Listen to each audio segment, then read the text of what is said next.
আমরা সকলেই শিরি ফরহাদের অলৌকিক প্রেমের গল্প শুনেছি।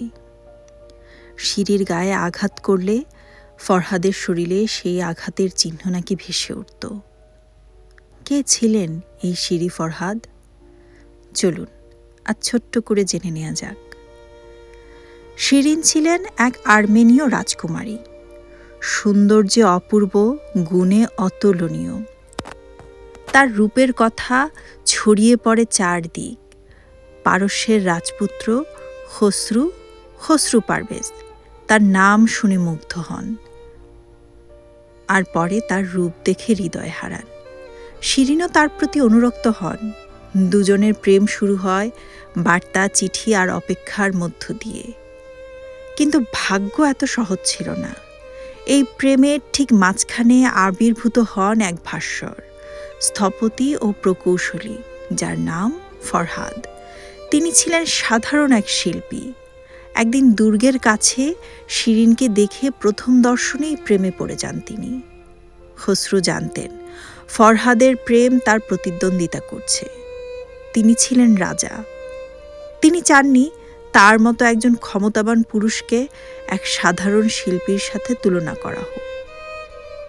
তাই তিনি ফরহাদকে এক চ্যালেঞ্জ দেন, যেন সে পর্বত খুঁড়ে তার ভেতর দিয়ে জল এনে দেয় শিরিনের জন্য। উদ্দেশ্য ছিল ফরহাদকে এমন অসম্ভব এক কাজে নিয়োজিত করা যাতে সে ক্লান্ত হয়ে প্রেম ত্যাগ করে।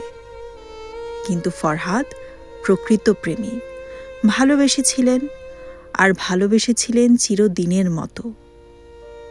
ফরহাদ দিনের পর দিন, রাতের পর রাত পাথর কেটে এগিয়ে যান শিরিনের মুখে একবার হাসি দেখবেন বলে।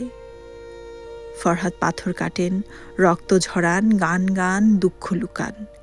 শিরিন মাঝে মাঝে গোপনে আসেন, দূর থেকে দেখেন, চোখের জল ফেলেন, কিন্তু কখনো বলেন না ভালোবাসি। রাজা খসরু ফরহাদের কাজে সাফল্য দেখে ভয় পান। যদি সে জয়ী হয় তবে শিরিনের হৃদয় পুরোপুরি তার হয়ে যাবে। তাই তিনি এক নিষ্ঠুর মিথ্যা রটনা করেন।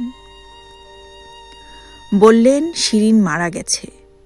ফরহাদ শুনে স্তব্ধ, আর এক মুহূর্ত বাঁচতে চাইলেন না। নিজের কুঠার নিজের মাথায় মেরে আত্মহত্যা করলেন। শিরিন খবর শুনে ছুটে আসেন।